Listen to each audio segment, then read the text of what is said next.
We have here with us Trudeau, Sikes. She is here from Santa Cruz County.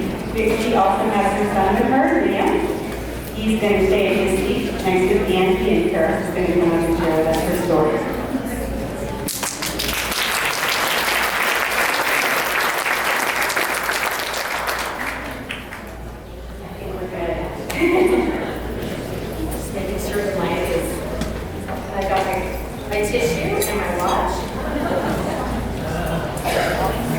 Good morning. It's a pleasure to be here.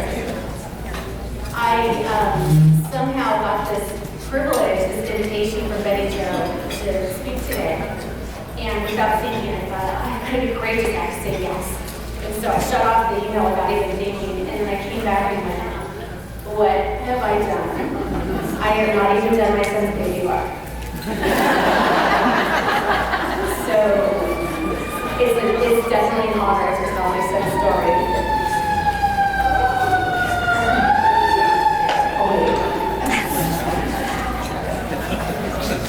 So Liam's story is one of challenge and triumph, and it's also a story of change makers and heroes. The story begins, like all baby stories, with a plus sign on the pregnancy test. That's us, my husband and me, Steve. Thrilled, excited, expecting our first child together. And with that, of course, comes, we all do this as parents. You jump into your dreams and your visions and what everything is going to have and unfold in the future. 6 months into my pregnancy, I got that sixth sense that something wasn't quite right. And so I listened to that warning and I went into the doctor's office. And everything changed in a heartbeat. That's a little dude I still get for hunting, looking at these pictures. So Liam was absolutely in distress in utero, and he was born via emergency C-section at 3 months premature, and he came in at 1.5 pounds. And you can see in this picture what I love about the context in this image. The size of his hand is the size of the nurse's finger, just the tiniest little guy. So Liam was shut down in utero. He was in full renal failure. His kidneys had shut down. He had a collapsed lung, raging infection, and over the course of everything that he had to go through with the double hernia and appendicitis and just my cliff notes are just even the surface of what he was overcoming. The doctors prepared us for the very worst, and the hospital chaplain met us by the NICU bedside many times. But Liam prevailed at every turn and beat all the odds, and thankfully 3 months later he was ready to go out into the world and to see the sun for the first time. So today, Liam is full of so much joy and love. He'll laugh at really just anything. He is just absolutely is the brightest light. I would consider him, you would be hard pressed to outrank him as Star Wars' #1 fan. Rogue One was definitely on the iPad during the drive up from Santa Cruz, and we had to finish it over breakfast this morning, and we've been talking all about it this morning. And I considered Liam a musical genius. He did not get this from me. I'm completely tone deaf. But Liam has perfect pitch, and he sings everything from Phantom of the Opera to We Will Rock You. And it is just such a gift. So how did he get from these early beginnings to where he is today, this bright and 11-year-old? Well, it was indeed, it has been a long and winding road. And I want to share with you some of the significant steps along the way. So let's start with early start. So as the world goes, you come into the world out of Stanford Children's Hospital, and you immediately get introduced into this land of foreign languages and acronyms, and just a whole barrage of doctor appointments and assessments and terms that are just so overwhelming. At the time that Liam started with early start, he had occupational therapy, physical therapy, sensory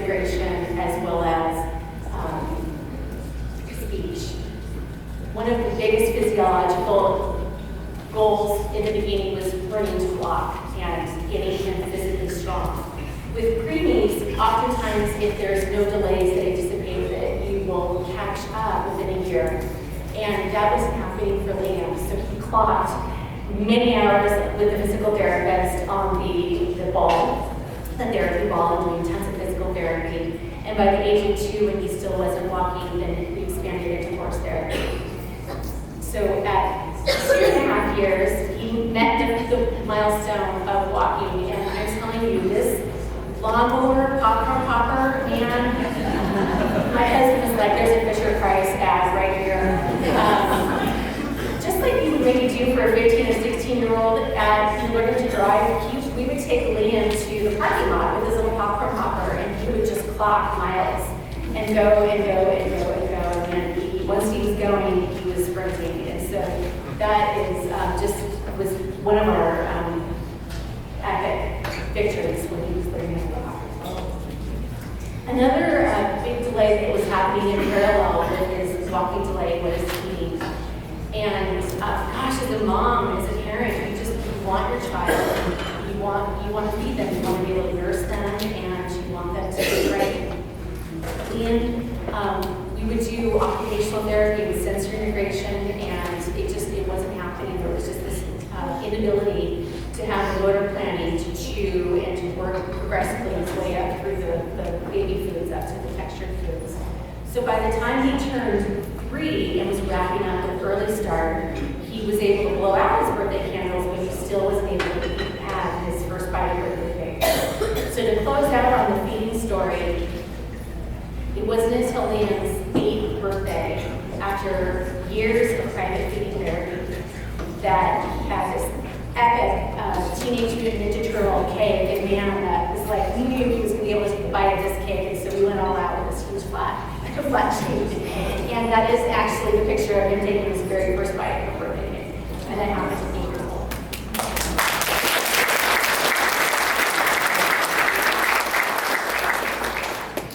So as he approached 3, gosh, whoa. So as timelines go at 3, and you're about ready to leave, really start to go into the preschool system, you need choice. And at this point, we didn't have any labels. We didn't know what was really happening when we could call it. So this was definitely a period of what I call big exams, big assessments, and scary labels. So at the age of 3, Liam was diagnosed with what I call his cocktail of labels. He has mild cerebral palsy, autism, a visual impairment called cortical visual impairment, and at this time he was also diagnosed with failure to thrive because he wasn't eating and growing.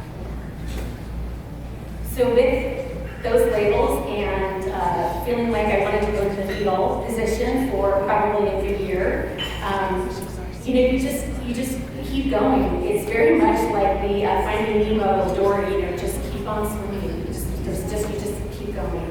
And so with those assessments, he was moving into preschool. And he was placed in our Santa Cruz County Office of Education program called Chrysalis. It is a program that is tailored for children with autism. It is a highly intensive and wonderful intervention program with a number of aides. And so the environment is like an office cubicle environment where each kiddo is in their own cube working in their space. And tons of aides, tons of support. I call them all Liam's aunties and uncles, just some wonderful infrastructure support during this time. And he also had then, of course, the same therapies, occupational therapy and sensory integration and wonderful sensory room and speech. Another thing that happened during this time is that Liam also qualified for and became a patient for the California Children's Services. So we were able to get him OT and PT on top of his preschool program. So a really neat thing that happened is just as all kids got to preschool, the umbilical cord kind of gets cut a little bit, and he was able to, he had 3 years on my lap of therapy. And so going into preschool, he was able to become more independent, go from adult to work with, and just to feel more comfortable in the world. So he got to go out and feel comfortable, got to meet Santa Claus and go to Disneyland and do a trip and meet Buzz Lightyear, another one of his heroes at the time. And one thing I'm so in awe of is showing you the growth of this picture. If you look at Liam and Santa Claus, just the eye gaze and the connection and just what was happening there. And he sat on set laughing in this session for at least 5 minutes, just back and forth. And I'm sure he was asking for one of many Thomas trains that were big bank of Thomas trains he was collecting. Another wonderful thing was happening for Liam during preschool was language, a love of moving beyond signing to expressive language, increasing his receptive language, and also early learning. So he had learned his alphabet and was learning sight words, was really intrigued with language. And so he would run through the mall and go to the windows, the glass windows, and point at everything that he could see. And so this was, again, we're at the mall, and he stopped, and he's just reading everything that he possibly can. And so it was just another really amazing growth that happened during this time in preschool. So then we wrapped up with preschool, and assessments during that time determined that Liam was ready for, on the pendulum of the least restrictive environment, that he was ready for a special day class. And so Liam started to attend, moved to a Westlake Elementary School, a standard elementary campus, and was in a separate special day class from kinder through second. And honestly, during this time, I will say, quite honestly, feels like a bit of a blur. I call that therapeutic amnesia, because really there's just so much that I think that these parents advocate for, and it all becomes kind of intense. And so then we sort of get through it, and then we forget it, and move on to the next thing. So some of the big things that we're working towards for Liam in sort of landing at Westlake in the special day class was access to the curriculum in a way that would support him. And so we had his kinder year 5 IEPs, and it felt like we were doing one every other. It was just really, it was a lot. But by the end of his kinder year, we were able to successfully advocate for him to have a one-on-one aid, which was really something that he needed to gain access to his day, to his curriculum. Another big thing was penmanship and having the occupational therapy support for penmanship. And then later as he went to second grade, determining that he needed adaptive technology, that the cerebral palsy, his fingers just fatigued so quickly that he needed technology support in order to speed up. And what was so great about this, when we got into adaptive technology, we were able to see how much faster his brain was able to go, but that his fingers were slowing him down. And so the acceleration that happened just spontaneously during that time was just incredible.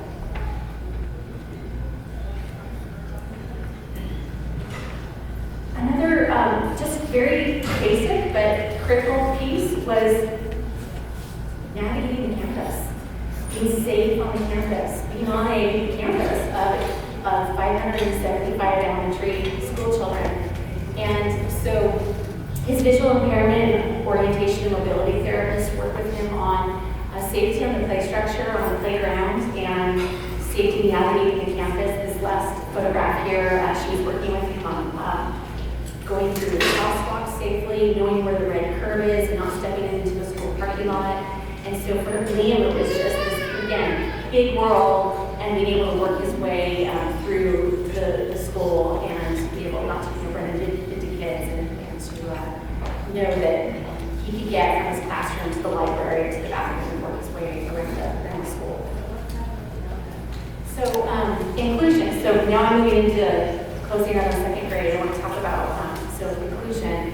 When we in this room, we hear inclusion, we think immediately a kiddo in a general ed classroom to some extent. This is what I call PS, love my child.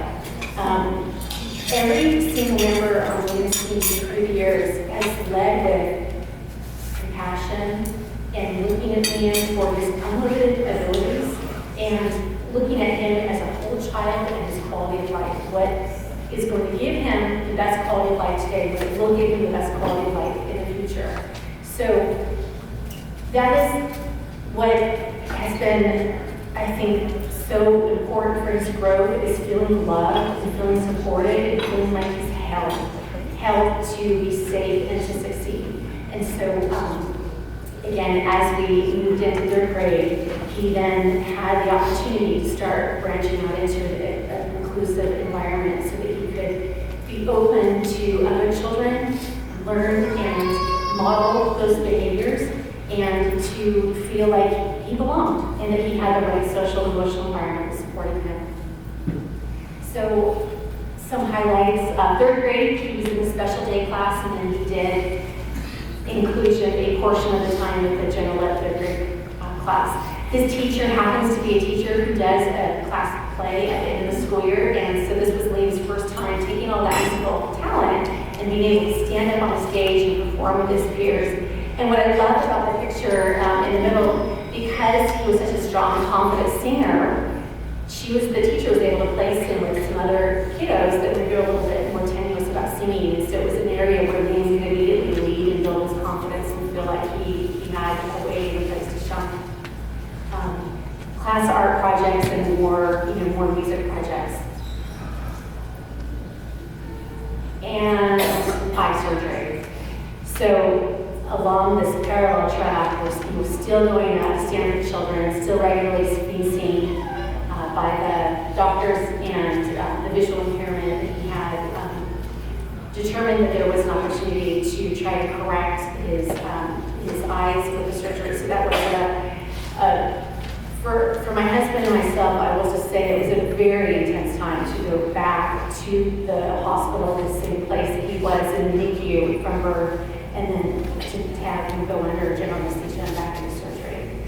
But resilient as always, it's always, I feel like, as his parent, I'm always got more guardrails, and I'm always more protective, and I always feel like I have like feathers in a pillow that I want to just sort of scaffold him with. And then he's just this kiddo who says, yeah, okay, we're doing it, and we're going to go in and have the surgery, and it's going to be okay. So first picture, he's holding on to his Thomas train, he's kind of got it, held his hand, and then he came through. And so it just was another milestone medically for his progress in this world. So lots of pictures here. Heading into fourth grade, he did, again, more mainstreaming. This time he was able to do more curriculum access with reading. His reading skills, again, were just exploding, so he was able to access his general ed curriculum through inclusion, as well as all of the specials, so like the Life Lab and art and music and dance. So during this fourth grade year, he did a number of field trips with the class. He participated in the science fair and got to present his science fair project to the judges. And again, more and more art projects, just wonderful art program at the school that Liam just absolutely enjoys. So then we head into what I call fourth grade bonus. My husband and myself, we sat down and we really started to think about where Liam's trajectory was going and what he needed from his future, and where he was at the end of the fourth grade year, really coming on board socially, really coming on board with the curriculum, and we felt very strongly that if he repeated fourth grade, that he would be able to really lead with the general ed population and to access his education readily. So we did have him repeat fourth grade. He's now finishing up. This is his second fourth grade year that he's wrapping up. This has been a year also with a lot of IEPs, just trying to get the inclusion appropriate for the social, emotional, and just perfecting. I'll just say optimizing and perfecting. And it's just been what I would say just absolutely fantastic year. One of the things in this picture I want to talk about, the general ed teacher gave an inclusion talk to the parents on back to school night and just let them know we are an inclusive environment, and we have Liam, who will be in class this year. She encouraged the parents to have a conversation with their children at home she encouraged the parents to encourage the children to find ways to engage Liam. And then as well, we had an inclusion talk with the class. So we have a member of Liam's team who is part of, I refer to his team as the team of Sherpas. Collectively, everyone is just, I feel like they've all got his back. And so one of his team members is phenomenal at giving inclusion talks. And so she came into the classroom and gave a talk. And so just set him up for repeating the year, meeting this group of kiddos who he hadn't been with for all these years. He had been with different kids. And it was also planned that he would be student of the week in all of this timing so that he was then able to get up and talk about his favorite things and talk about his family and of course talk about his favorite books. And so he talked about Star Wars, of course. So the highlights of this year, I would just say are incredible. He had a school assembly where he had a Good Character Award, which is an ongoing program at Westlake Elementary where they have a program to teach children about empathy and how to manage their emotions and how to manage conflict. So Liam got a Good Character Award. He also got to read the morning announcements with the principal on his Monday morning announcements, so he got to sit down over the PA system and read the script and go through, which was a lot of fun. And of course, he was the rock star for the day after he came back onto campus. And then he got to join his first after-school program, the enrichment program. They just introduced choir this spring, and we worked with the principal and the team to ask if there could be a buddy or someone who could support Liam to make it possible for him to participate in choir. And again, this is his love. He loves to sing, and so it just seemed like it would be a perfect fit. So the student standing next to Liam is the young gentleman who is agreed to be Liam's buddy, and he has been, the two of them have just had this really neat synergy of working, just him being able to say, hey Liam, come on, this is where the boys sing, and it's been really fun. So we're still waiting for the performance. It's going to come up in a couple weeks, and I can't wait to hear them sing. They're doing the Beatles' Yellow Submarine, the whole. We also did an overnight field trip to Colombia. That's the gold country in California. I had never been. And they did a really fun old-timey photograph where we all got up in costumes and then did a class photograph. So you can see Liam in the lower front. And he's just now starting to make some early friendship connections. And there's one classmate in particular who has just been, all of the classmates have just been incredible. One in particular where they've had this connection over Minecraft. And so Liam has asked Kai to be his friend, and hopefully, in the future we'll see if Liam will have invitations to birthday parties. I will say as a special needs parent, it's lonely. It's lonely. But this is hopeful, right? And last Friday, they just did this hip-hop performance. And if I could, I would have just stood up here and played this video. This is inclusion at its best. They did this amazing hip-hop video, and Liam was also with everybody doing his moves. They had him do this one number where he got to use his Star Wars force and push all the kids out and bring all the kids back in. It was like, so it was a blast, an absolute blast, and so again, just been really, really fun. So some other big things around how did Liam come from his early beginning to today where he's at. Collaboration, I just cannot stress enough how critical collaboration is as part of his journey. And collaboration, when it works great, and when it doesn't, it's not good. My philosophy is, parents need to be part of the table. They need to be considered part of the team. And my husband and I strongly believe in the philosophy of saying thank you early and often. We are very much a gratitude family. However, When we're not included in collaboration, we're not part of the process, we both turn into a double-headed dragon, or a double-headed advocacy dragon. And I'm quite serious about this. I'll kick off my analytical 3-point emails with my, my pros of what needs to happen.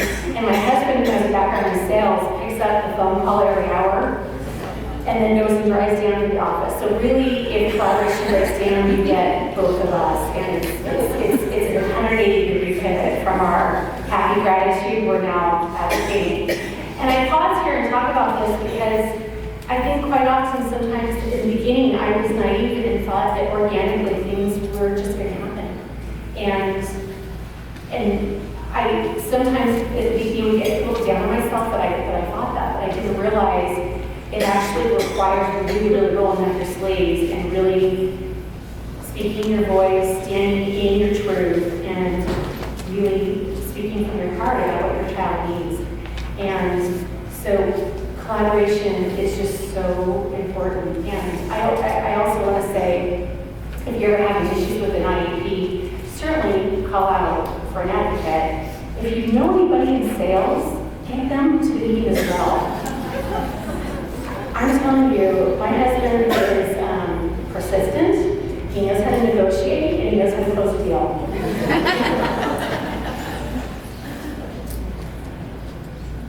So change makers and heroes.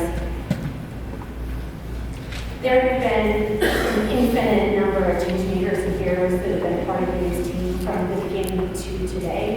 And to all of them, I say a million thank yous. It's just been phenomenal the progress that he's made and based on the love and support that he's received. There's a whole other group of change makers and heroes that have made this journey possible. And those are our California state and county leaders in special education who fund, believe in, support, and help special education move forward, as well as the federal legislators who enacted FATE and IDEA decades ago. If Liam was born decades earlier, the advice that we would have been given would have been to bring him home and keep him comfortable and happy. I'm eternally grateful that Liam was born in 2005 and not 1965. Look at all that he has achieved, all the hurdles that he's overcome. Look what happens when we do the right thing. California leads the nation in so many efforts. Let's keep pushing the envelope to lead in special education. Nurturing, supporting, and educating these children is a huge success story. And for Liam, he's my most favorite success story. Thank you.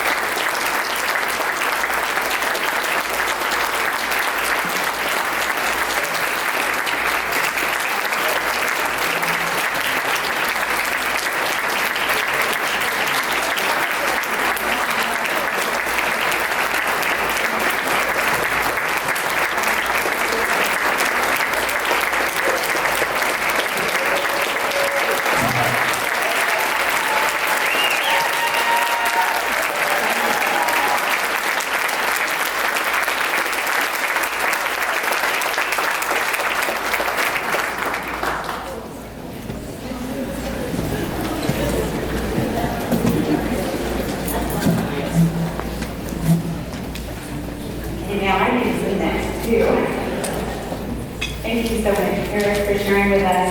And now we also have a student here to share